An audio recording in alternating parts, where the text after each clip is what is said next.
약간 보너스입니다. 보너스. 여러분 거 뭐 이렇게 잡지에 보면 별책 부록 있잖아요. 별책 부록. 오늘이 별책 부록이에요. 2주 전에 이 부분을 설교를 했습니다. 성령의 사람, 어떤 자냐? 성령의 빚진 자다. 이런 제목으로 설교를 했는데요. 특별히 오늘 이 14절부터 17절에 보면은 하나님의 아들, 하나님의 자녀됨에 대해서 한 번 더 우리가 확실하게 정리하고 넘어가는 게 좋겠다. 왜냐하면 저는 우리 인생에 있어서나 인류의 역사에 있어서 최고의 기적이 뭐냐면요, 죽을 수밖에 없는 우리 인간이, 죄인이, 사탄의 자녀인 인간이요, 하나님의 자녀가 된다는 거예요. 할렐루야. 하나님의 자녀가 된다. 저와 여러분도 도저히 있을 수 없는 일이 벌어져요. 예수 믿으면. 그게 뭐냐? 하나님의 자녀. 시작. 하나님의 자녀. 하나님의 자녀가 된다는 것을 우리가 정말 제대로 깨닫고 그 하나님의 자녀가 누리는 특권, 그것을 진짜 100% 이상 우리가 누리면서 사는 것이 얼마나 중요하다는 것을 오늘 다시 한번 여러분에게 강조를 해드리고 싶어요. 7가지 특권이에요. 7가지 특권. 첫째가 뭐냐? 안전이라는 특권입니다. 따라합시다. 안전. 자, 15절입니다. 로마서 8장 15절을 읽어봅니다. 너희는 다시 무서워하는 종의 영을 받지 아니하고 그랬어요. 저기 무서워하는 종의 영에다 미쳐주세요. 무서워하는 종의 영이 뭡니까? 이게 바로 마귀입니다. 마귀. 우리를 무섭게 합니다. 우리를 막 종으로 마음대로 부려먹습니다. 예수님은 이 사탄 마귀가 우리를 어떻게 무섭게 하는지에 대해서 요한복음 10장 10절에 말씀하셨어요. 요한복음 10장 10절을 자막해 보십시오. 뭐라고 그랬어요? 도둑이 오는 것은 도둑질하고 죽이고 멸망시키려는 것뿐이요. 여기서 도둑이 누굴까요? 도둑이 바로 마귀예요. 마귀. 마귀가 오는 것은 도둑질하고 죽이고 멸망시킨다. 얼마나 무서워요. 마귀는 도둑질을 해. 저와 여러분을 자꾸 도둑질해. 하나님이 주신 생명을 도둑질하고 건강을 도둑질하고 여러 가지 삶의 필요 풍성하게 채워준 거 도둑질해요. 물질도 도둑질해요. 우리의 마음의 행복도 도둑질해요. 우리들의 삶의 모든 좋은 거를 마귀는요, 도둑질을 하는 게 마귀의 일이에요.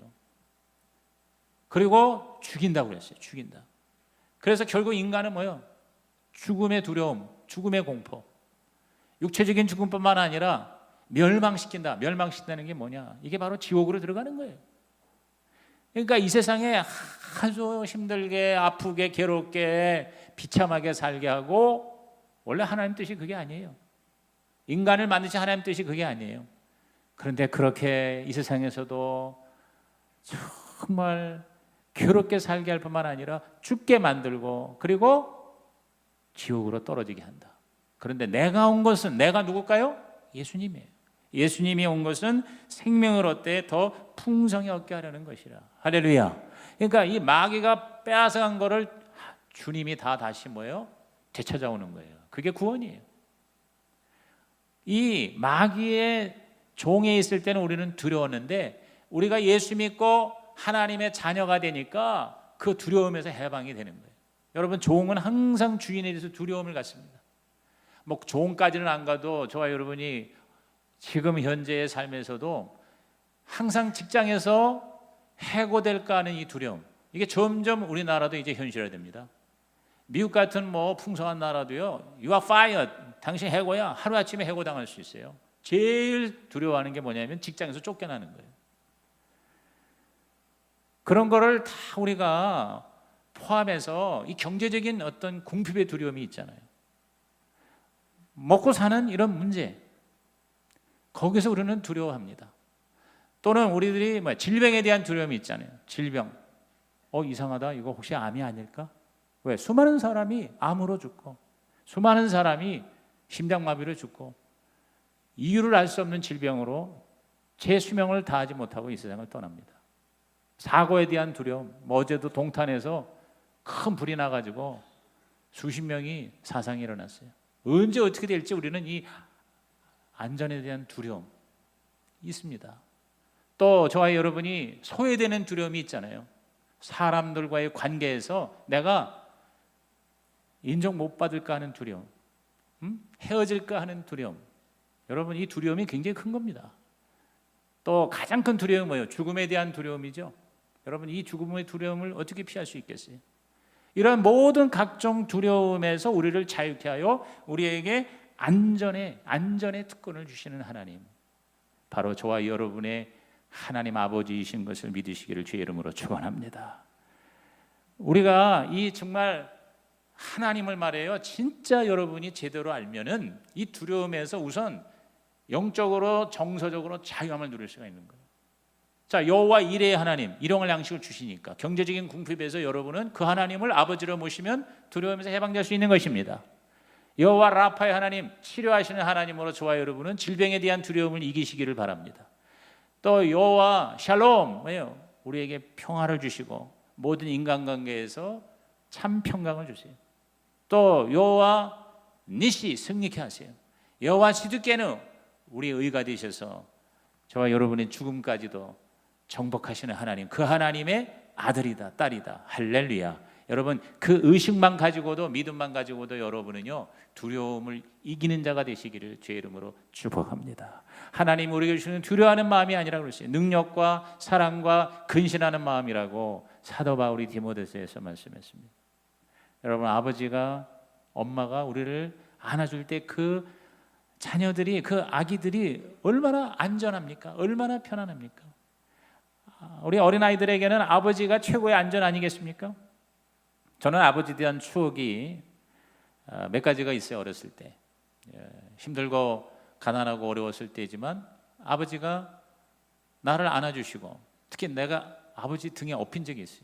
초등학교 하면 1학년 때 저는 저 만리동에 있는 소위국민학교를 나왔어요. 근데 거기 굉장한 언덕 위야. 근데 그 위험한 길로 한참 돌아가는 게 뭐하니까 지름길이 있는데 그게 뭐냐면 뒷문으로 올라가는데 거기가 이렇게 하나의 일종의 동산이야, 산이야. 근데 비가 막 오는데 미끄럽고 힘든데 그때 아버지가 저를 업었어요. 업고 우산을 받치고, 그리고 그 동산길을 올라가서 그 학교 뒷문으로 들어갈 때 그 추억이 아련히 떠올라요. 그때 그 아버지 등에 엎였을 때 그 나의 안정감, 나의 그 시큐리티, 나의 안정감, 이거보다 몇 백만 배, 몇 천만 배 더 확실하게 여러분을 안전하게 지켜주시는 하나님이 여러분의 아버지가 되심을 믿으시기를 주의 이름으로 축원합니다. 그게 바로 뭐야? 내가 자녀라는 거예요. 내가 하나님의 자녀가 된다는 게 바로 그런 안정감이에요. 또 두 번째, 우리 자녀의 특권이 있습니다. 권세, 따라합시다. 권세. 자, 15절 다시 보세요. 너희는 다시 무수하는 종의 영을 받지 아니하고 양자의 영을 받았다 그랬어요. 양자의 영에다가 밑줄 치세요. 양자의 영이다. 이게 뭡니까? 여러분, 양자도 법적으로 친자와 똑같은 자녀예요. 그 자녀의 권세를 가지게 되었다. 권세. 그래서 요한복음 1장 12절에는 우리가 너무나도 잘 아는 말씀인데, 요한복음 1장 12절 시작. 영접하는 자, 곧 그 이름을 믿는 자들에게는 하나님의 자녀가 되는 권세를 주셨다. 하나님의 자녀 되는 권세, 시작. 하나님의 자녀 되는 권세라고 그랬어요. 여러분, 권세. 우리는 권세가 있어요. 저와 여러분이 자녀의 권세가 얼마나 어마어마하다는 것을 여러분이 절실히 깨닫고 그 자녀의 권세를 좀 누리고 사시기를 주의 이름으로 축원합니다. 자녀가 이게 뭐 좀 잘난 사람의 자녀만 돼도 어깨를 탁 펴고 폼재면서 사는데, 하나님의 자녀라는 이 권세, 여러 가지 권세가 있어요. 하나님의 자녀 되는 권세, 최고의 권세가 뭔지 아세요? 하나님 아버지 집에 들어가는 권세. 아버지 집에 들어갈 수가 있어요. 어제도 그 예수 영접 모임에서 복음을 전하다가 그 얘기를 했어요. 우리가 예수 믿으면 하나님의 자녀가 되는데, 어렸을 때 우리 놀잖아요. 골목길에서 이렇게 놀아요. 그때 뭐 놀 게 뭐 있습니까? 구슬치기, 자치기, 다방구 뭐 이런 거예요. 그래 막 그것도 재밌다고 골목에서 그냥 놀면은 해가 뉘엿뉘엿해요. 집에서 엄마들이 다 문 열고 소리 지릅니다. 누구야 들어와라, 밥 먹어라. 그러면 다 흩어져서 어디로 가? 자기 집에. 자기 집이 아니지, 자기 아버지 집에. 아버지 집에 다 들어갈 수 있어요. 그 아들이 못생겼든 그 아들이 공부를 못하든 상관없습니다. 자녀의 권세가 있기 때문에 아버지 집에 들어가는 거예요. 오늘 여러분이 하나님의 자녀 되면 자녀 권세를 가지고 천국이라는 아버지 집에 들어갈 수 있는 권세가 있는 거예요. 믿으십니까? 어느 누구도 막을 수 없어요. 마귀도 못 막아요. 심지어는 하나님도 예수님의 그 이름 믿고 구원받은 자녀입니다. 그러면 하나님도 오케이, 문 열어주시는 거예요. 자, 이대에 죽어서 천국만 가는 그런 권세가 아닙니다. 여러분, 이 자녀의 권세는 어떻게 우리가 이 권세를 우리의 삶에서 씁니까? 기도할 수 있잖아요. 기도가 하나님의 자녀의 권세가 있으니까 할 수 있는 거예요. 항상 아버지 하고 기도를 여러분이 유창하게 못해도 됩니다. 그러나 아버지 소리만 해도 그게 기도가 됩니다. 아멘입니까? 여러분이 유창하게 기도 너무 신경 쓰지 마세요. 저도요, 답답하면 아무 소리 안 해. 그냥 아버지부터 나와. 아버지 하고 무릎 꿇고 예수님의 이름으로 아버지 이름을 부르는 게 기도 잠시입니까? 그게 권세예요. 이 권세는요, 저와 여러분이요, 원수 마귀를 물리칠 수 있는 권세, 하나님의 나라를 세울 수 있는 권세, 복음을 전할 수 있는 권세. 여러분이 기도할 수 있고 전도할 수 있고 왜 가능합니까? 우리가 하나님의 자녀라는 권세를 가지고 있기 때문인 것입니다.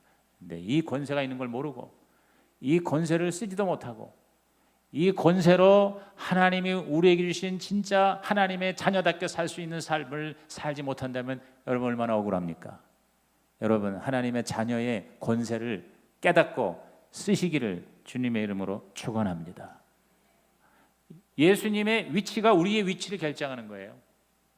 예수님의 승리가 나의 승리가 되는 거예요. 왜? 권세가 있어요. 예수님도 하나님의 아들이고 나도 하나님의 아들이에요. 여러분이 엘리베이터를 타면 엘리베이터가 나를 꼭대기까지 올라가게 하잖아요. 예수님이 엘리베이터야. 내가 엘리베이터 안에 딱 들어가면 내 시츄에이션, 내 컨디션이 어떻든 간에 내 포지션이 예수님이라고 하는 엘리베이터 안에 들어가면 in Christ, 그리스도 안에 있으면 우리는 쫙 고층으로 올라가는 거예요. 할렐루야. 여러분, 이 그림을 여러분이 연상을 하세요. 이걸 여러분이 끊임없이 이 설교 듣고 여러분이 적용을 하세요. 예수님의 권세가 바로 내 권세가 되는 거예요. 따라합시다. 자녀의 권세. 여러분, 옛날에 그런 얘기 있죠. 거지 왕자, 이런 얘기 있죠. 거지가 왕자가 됐어. 거지가 왕자가 됐는데 자꾸 거지 의식을 가지고 그 다리 밑에서 살는데 거기 가서 자려고 그래. 왕궁에서 자야 되는데 자꾸 거기 가서 자려고 그래. 우리나라에도 여러분 강화도령이라고 철종이라는 거 여러분 아시죠? 역사대 배우셨죠? 왕손이 없어. 한참 찾아보니까 저기 강화도에서 머슴같이 사는 무식한 친구가 하나 있는데 걔가 왕의 혈통이 먼 혈통이야. 그래가지고서 신하들이 가서 그 강화도령을, 그게 강화도령이야. 그냥 가마에다 태워가지고 왔어. 그래가지고 철종이 이제 왕자가 되어서 왕권을 넘겨주려고 그러는데 이게 보통 힘든 게 아니야. 왜? 거지같이 살다가 갑자기 왕자가 되고 왕이 되려니까 이게 감당이 안 돼. 그래가지고 여러 에피소드가 우리나라 역사에도 나오죠. 오늘 저와 여러분은 거지 의식을 갖지 말고 왕자 의식을 갖고 자녀, 하나님의 자녀의 권세를 유감없이 다 누리고 활용하고 적용하시기를 주의 이름으로 축복합니다. 세 번째에 특권이 있습니다. 친밀입니다. 따라합시다. 친밀. 자, 15절 다시 보세요. 너희는 다시 무수하는 종의 영을 받지 아니하고, 이건 안전이죠. 양자의 영을 받았다. 자녀 권세죠. 우리가 아빠 아버지라고 부르짖는다. 제가 2주 전에 아바 아버지, 이 아바라는 아람어는 가장 친근하게 하나님을 부르는 아버지, 아빠. 우리 그대로 말 그대로 아빠. 그래서 요새 성경에는 다 아빠 아버지라고 하는 거예요. 여러분, 이 아빠라는 이건 굉장히 친밀한 언어예요. 어린아이들이 말도 제대로 못해. 그런데 아빠 소리가 먼저 나와. 그 아빠의 모든 거를 다 거는 거예요. 아빠 하고 부르짖으면요, 그냥 아빠가 나의 모든 것이 되는 거잖아요. 엄청난 친밀감을 아빠라는 말에서, 제가 2주 전에도 얘기했죠. 이스라엘 백성들, 그렇게 하나님의 선민이고 착한 백성이라고 하는 이스라엘 백성도 하나님을 함부로 못 불러. 무서워서 벌벌 떨면서 불러. 그래서 원래 하나님의 이름이 야훼예요. 야훼인데 야훼라고 감히 못 불러. 그래가지고 아도나이라고 하는 또 다른 하나님의 이름에 모음을 붙여서 야훼가 여호와가 된 거예요. 여호와. 그러니까 여호와라고 부르니까 야훼라고 부르면 너무 겁나는데 여호와 하니까 조금 나니까 그래서 성경이 여호와가 된 거예요. 그러니까 원래의 성경으로 말하면 야훼라고 써야 돼요. 그래서 지금 우리 어느 교회에서는 야훼라는 이름만 쓴 성경으로 다시 출판을 해가지고 그것만 쓰잖아요. 자, 하나님의 택한 백성도 하나님을 함부로 못 부르는데 우리 예수 믿고 저와 여러분이 구원을 받아서 하나님의 자녀가 되면 하나님을 따라합시다. 아빠, 아빠.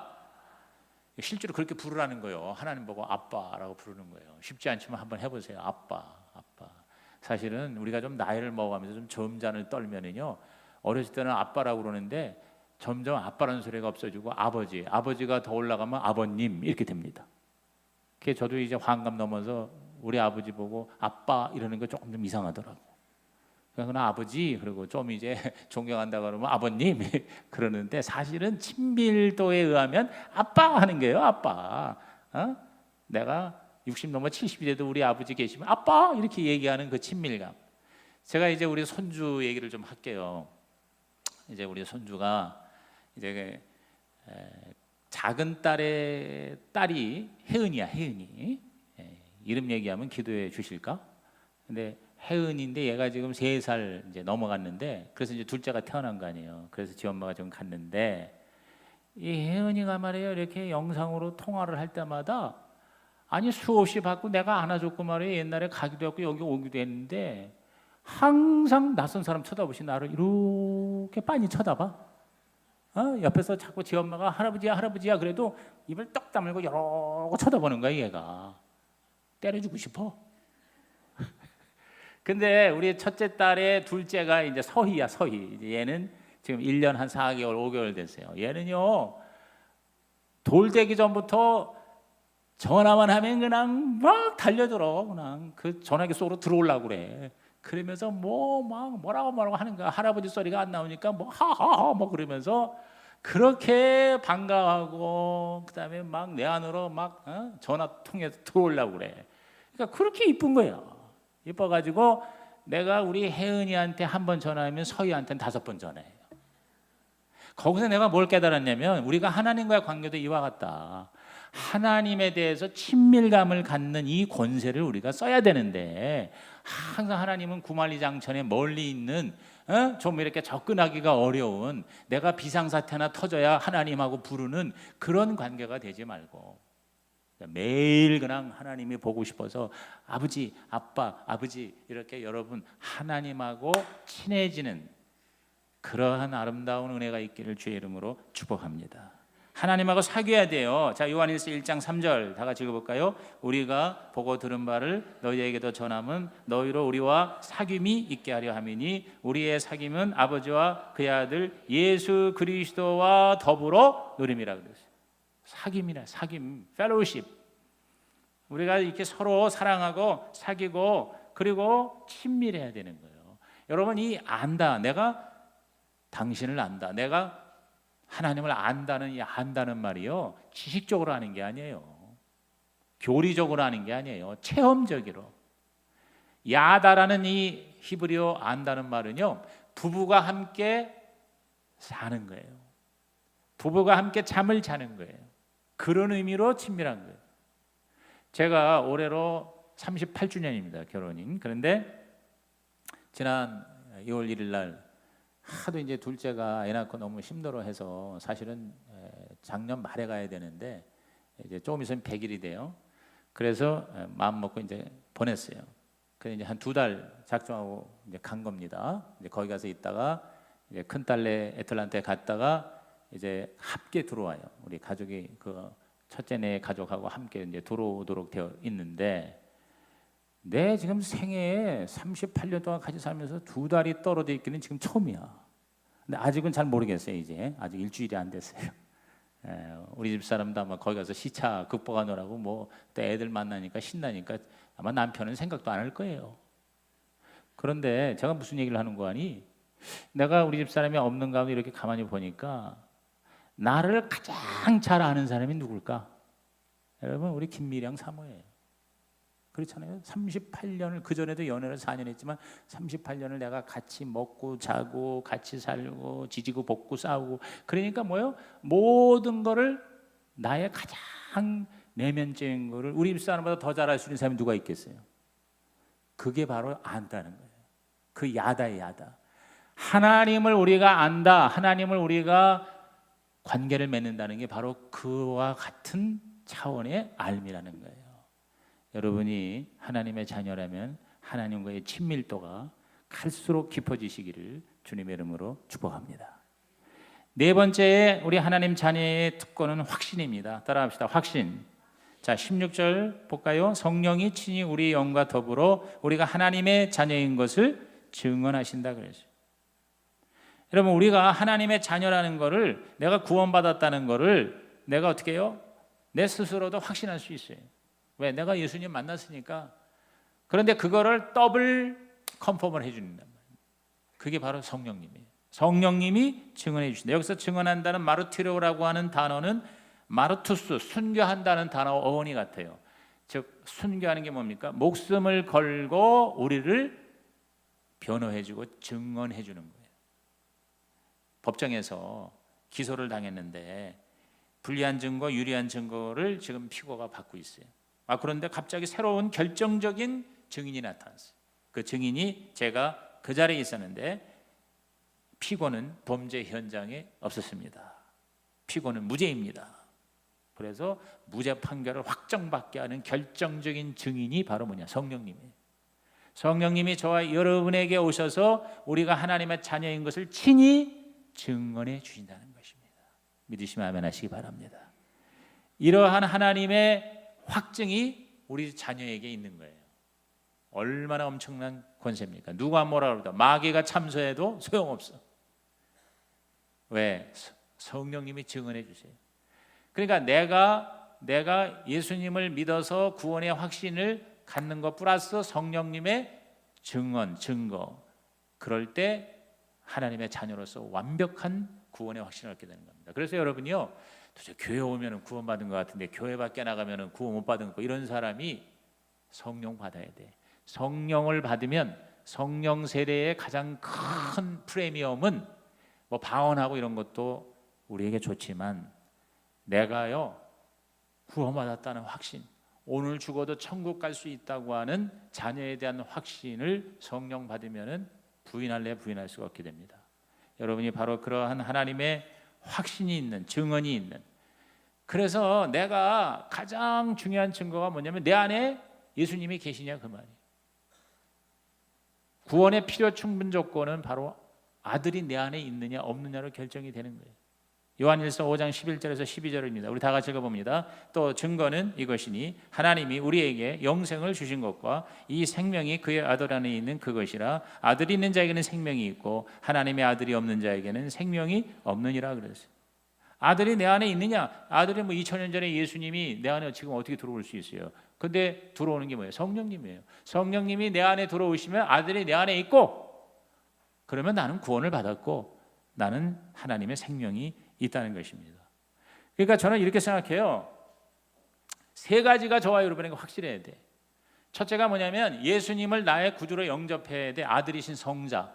그 다음에 성령님을 여러분이 뭐예요? 모셔드려서 성령의 도장을 받아야 돼요. 그 다음에 성경 말씀이 바로 뭐예요? 우리에게 그렇게 확증을 주는 거예요. 자, 요한일서의 말씀이 아들이 있으면 생명이 있고 그랬거든요. 성경이 그렇다면 그런 거다. 시작. 성경이 그렇다면 그런 거다. 우리가 죄인인데 어떻게 의인이 되고 하나님의 자녀가 되는가? 어디서 우리가 알 수 있어요? 성경이에요. 그러니까 우리에게는 성자 예수가 있고 성령 하나님이 있고 성경 말씀이 있는 거예요. 삼성이야, 삼성. 한번 따라합시다. 성자, 성령, 성경, 이 세 성, 이 삼성이 있을 때 우리는 뭐요? 전혀 흔들리지 않는다는 거예요. 여러분이 하나님 말씀 성경을 읽고 여러분이 아들이신 예수님을 확실하게 영접하시고 여러분이 성령으로 늘 충만하시고 동행하시기를 주님의 이름으로 축복합니다. 다섯 번째, 우리 자녀의 권세는 상속입니다. 따라합시다. 상속. 자, 17절을 읽어보세요. 자녀이면 또한 뭐예요? 상속자, 하나님의 상속자다 그랬어요. 자녀이면 상속자다 그 말입니다. 여러분 요새 우리나라에서 금수저 얘기가 나와요. 금수저, 은수저, 뭐 흙수저 뭐 이런 얘기가 나오는데 여러분 우리 예수 믿고 다시 태어나는 거는요, 하나님의 자녀가 되는 거는요, 금수저하고 비교할 수가 없는 거예요. 우리는 신수저야, 신수저. 신이 하나님 신자, 신수저야. 우리가 하나님을 뭐요? 상속자로 태어났다는 게 이게 얼마나 엄청나게 기가 막힌 권세입니까? 우리의 신분이 어떻게 보장이 되는지 알아요? 베드로전서 2장 9절 너무 유명한 말씀, 다 같이 시작. 그러나 너희는 택하신 족속이요 왕같은 제사장들이요 거룩한 나라요 그의 소유가 된 백성이니 이는 너희를 어두운 데서 불러내어 그의 기이한 빛에 들어가게 하시니 아름다운 덕을 선포하게 하려 하심이라. 그랬어요. 우리가 뭐요? 하나님의 왕같은 제사장이라는 거예요. 하나님의 택한 족속이라는 거예요. 하나님의 나라가 된다는 거예요. 계시록 22장 5절에는요 세세토록 왕노릇 하리로다 그랬어요. 저와 여러분은 앞으로 왕노릇하는 그러한 미래가 보장이 되어 있는 거예요. 천국에 가서 뭐 왕노릇하는 것만이 아니라 이 땅에서도 저와 여러분 하나님의 기업이 될 수 있다는 겁니다. 시편 33편 12절에 여호와를 자기 하나님으로 삼은 나라 곧 하나님의 기업으로 선택된 백성은 복이 있도다 그랬어요. 오늘 저와 여러분이 하나님의 기업이 된다는 거예요. 한번 따라합시다. 나는 하나님의 상속자다. 나는 하나님의 기업이다. 하나님의 수준까지 올라갈 수 있는 삶을 살 수가 있다는 거예요. 우리의 미래가. 여러분 내가 특별하다는 이 특별의식, 특권의식이요 사람을요 엄청나게 발전시킨다는 거예요. 에스컬레이팅 시킨다는 거예요. 뇌신경 심리학자인 이안 로버슨 박사가 승자의 뇌라는 책을 썼어요. 승자의 뇌. 근데 거기서 보면은 이기는 자, 어떤 권력을 잡는, 요새 뭐 대선 어쩌고 해가지고 막 권력에 막 정신이 없는 사람들이 왜 그러는지 알아요? 그 안에서요 호르몬이 나오는 거예요. 호르몬이. 예? 무슨 호르몬이냐? 신경 전달 물질인 도파민이라는 호르몬하고 남성 호르몬인 테스토스테론이라는 분비물이 올라와가지고 화학적 상태가 돼서 그냥 계속 나는 특별한 존재이기 때문에, 예를 들어서 나는 어떤 고지에 올라간다, 어떤 위치에 나는 올라간다, 나는 이러한 엄청난 일을 나는 당당히 맡을 거다. 여러분 이것이 말이에요 사람 안에 그것이 에스컬레이팅이 된다는 거예요. 그래서 예를 들어서 여러분 스포츠 하는 사람들이 점점 더 고도의 고난도를 추구하잖아요. 자, 등산하는 사람이 저기 도봉산만 올라가는 걸로 만족 못합니다. 점점 높은 산을 찾아 올라갑니다. 그래가지고 모든 로망이 뭐예요? 히말리아 가는 거예요. 에베레스트 산 등정하는 거예요. 이렇게 사람들이 뭔가 계속해서 더 높은 곳을 추구하려고 하는 그러한 마음 가운데에 동기가 부여되는 게 뭐냐면 내가 스페셜이다라고 생각하는 사람이에요. 자, 이것을 우리가 영적으로 한번 적용해 보세요. 저와 여러분이 하나님의 자녀가 되어서 하나님의 상속자가 되어서 내가 하나님의 것을 추구한다 할 때 이것이요 점점 갈수록 여러분이 어디까지? 예수님까지, 장성한 분량에 이르기까지 하나님의 형상과 모양을 내가 추구하고자 하는 열망이 우리 가운데 일어나는 거예요. 여러분이 돈 벌어서 재벌이 되고요, 엄청난 부자가 되고 뭐 대통령이 되고 하는 그 정도는 비교가 안 되는 우리들의 꿈이 뭐냐면요, 나는 예수님처럼 되고 싶다는 거예요. 이것이 진짜 자녀라면 본능적으로 우리 가운데 일어나게 된다는 거예요. 이 특권을 우리가 활용하는 삶을 살라는 거예요. 할렐루야. 여러분이 주님의 형상과 모양이 되고 싶은 그 토마스 아 캠피스의 그리스도를 본받아 Imitation of Christ, 그 책을 그분이 쓰면서 평생 수도를 하며 예수님처럼 되고 싶은 그런 거룩한 열망이 그의 삶을 불태운 거예요. 그러니까 그의 말하는 바나 그의 메시지가 수백 년 동안 수많은 사람에게 영향을 미치는 겁니다. 오늘 우리와 우리의 자녀들이요, 그저 뭐 좋은 학교 가서 뭐 좋은 사람 만나서 결혼해서 그저 잘 먹고 잘 사는 정도가 아니라 내가 하나님의 형상과 모양으로 내 자신을 업그레이드 시키는 이러한 놀라운 하나님의 상속의 역사가 있기를 주의 이름으로 축복합니다. 여섯 번째는 뭐냐? 단련입니다. 따라합시다. 단련. 자, 17절에 고난도 함께 받아야 할 거라고 그랬어요. 우리가 고난도 상속을 받게 돼 있어요. 우리 지난 2주 전에 제가 말씀드렸습니다마는요, 우리가 하나님의 자녀이기 때문에 당하는 고난이 있어요. 근데 그 고난은 무의미한 것이 아니에요. 그걸 통해서 우리는 진짜 하나님의 사람이 되는 거예요. 그래서 히브리서 12장 7절에서 10절에 아주 재미있는 얘기가 있습니다. 너희가 참음은 징계를 받기 위함이라. 하나님이 아들과 같이 너희를 대우하시나니 어찌 아버지가 징계하지 않은 아들이 있으리요. 징계는 다 받는 것이거늘 너희에게 없으면 사생자요 친아들이 아니니라. 여러분, 저와 여러분이요, 하나님의 자녀로서 징계를 받지 않고 고난과 시련, 훈련을 안 받는 건 그건 진짜 아들이 아니라는 겁니다. 9절에 또 우리 육신의 아버지가 우리를 징계하여도 공경하였거든 하물며 모든 영의 아버지께 더욱 복종하여 살려 하지 않겠네. 여러분, 열심히 예수 믿었어요. 교회 헌신했어요. 봉사했어요. 헌금도 하고 애쓰는데 뭐 이래. 아니, 하나님이 계시면 아니 이럴 수가 있어. 왜 나한테 계속 이렇게 어려움이 있어? 왜 이렇게 만사형통이 안 돼? 라고 하나님에게 불평하는 자는 하나님의 자녀답지 않다는 얘기죠. 육신의 아버지도 징계를 받을 때 아버지를 공경하는데 영의 아버지가 나를 징계하는데 하나님에게 복종하지 않겠느냐? 진짜 자녀라면 그렇지 않다는 거죠. 짝퉁이니까 그래요. 짝퉁이니까. 예수를 믿는다고 그러지만 진짜 하나님의 자녀인 걸 몰라요. 그러니까 조금 하다가 힘들면 어려우면 다 때려치고 떠나가는 거예요. 하나님을 이제 더 이상 아버지라고 부르지도 않는 거예요. 그러면서 10절에 그들은 잠시 자기의 뜻대로 우리를 징계하였거니와 오직 하나님은 우리의 유익을 위하여 그의 거룩하심에 참여하게 하시느니라. 여러분, 부모들이 우리 자녀를 계속 교육시켜, 훈련시켜, 막 학원 보내, 계속 과외시켜, 그래서 스카이 대학교 보내고 여러분, 그렇게 진짜 자녀를 위해서도 그렇게 하는 부모가 있지만 더 많은 우리나라 특히 자기가 이루지 못한 것을 자식 때 이루기 위해서 대리 만족을 하기 위해서 계속 애가 원하지도 않은데 계속 시키는 거야. 계속 공부시키고 계속 어디 가라고 그러고. 사람은 그렇게 한다는 거예요.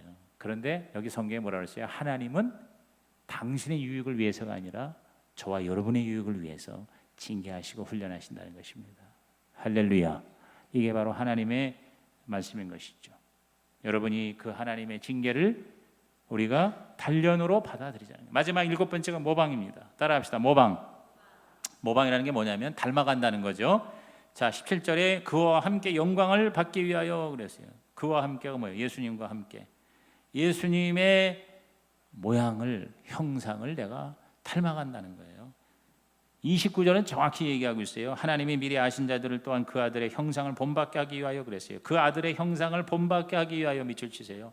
그리스도의 씨를 받았다면 그리스도의 열매도 나타나야 한다는 것입니다. 여러분이 예수를 믿는다는 것은 예수님의 씨를 받은 거예요. DNA를 받은 거예요. 유전인자를 받은 거예요. 그러면 내가 예수님처럼 되게 돼 있다 이거지. 예수님을 닮아간다는 것이죠. 여러분이 그 나의 우상이라는 게 있잖아요. 우상. 여러분, 우리 여기 청소년도 있지만 우리 자녀들이요, 연예인들 중에서 좋아하는 거 우상이 자기의 우상이 되잖아. 그러면은 그 우상을 좋아하니까 노래 보고 영화 보고 쫓아가고 어떻게 합니까? 그 흉내를 내는 거예요. 말투도 그렇고 생각도 그렇고 머리도 그렇게 하고 옷도 또 비슷하게 입고. 여러분, 그거 어쩔 수 없어요. 그게 닮아가게 돼 있는 거예요. 근데 저와 여러분의 우상은 바로 주님이에요. 우리는 우상이라고 그러지 않죠. 우리는 우리의 하나님이신 예수님을 계속 좋아하다 보니까 예수님을 닮아가게 돼 있다 이 말이에요. 예수님의 옷을 입고 예수님의 말씨가 되고 예수님의 생각을 하고 예수님의 성품이 나타나고. 좀 이럴 때는 아멘으로 좀 응답을 해야 좀 신이 날 텐데 그냥 다들 지금 신비로운 체험을 하고 계시는 것 같아요. 여러분, 저와 여러분의 진정한 우상이 바로 예수님이 되시기를 주의 이름으로 축원합니다. 그래서 저는 이렇게 결론 내릴 수 있어요. 내가 하나님의 아들이 된 것은 하나님의 아들처럼 되기 위해서. I became a son to be like the son. 그랬어요. The son 앞에 정관성의 the son은 바로 예수 아들이에요. 예수 아들. 예수님 아들 맏아들처럼 되기 위해서 내가 아들이 된 거예요. 저와 여러분이 하나님을 아버지라고 부르며 그 하나님의 수준까지 닮아가시기를, 그 특권을 여러분께서 누리시기를 주의 이름으로 축복합니다.